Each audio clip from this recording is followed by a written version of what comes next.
So we are on this step right here. And it tells you to pin it, and then you're going to stitch it. So I couldn't find anybody who was available right now to videotape me, so I pinned it all by myself without showing what it looks like. So there's my band. Notice that the other half is where my stay stitching is on the other side. All right, and when I cut this out, I neglected to cut out notches on my bag part, so I marked them instead. But notice that that mark matches up with my other notch. You will have, if you do this correctly, 2 notches there.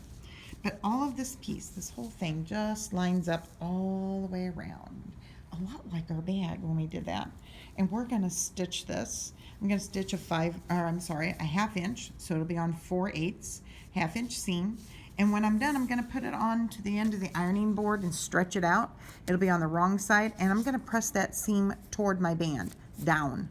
Not open, but down, all the way around there.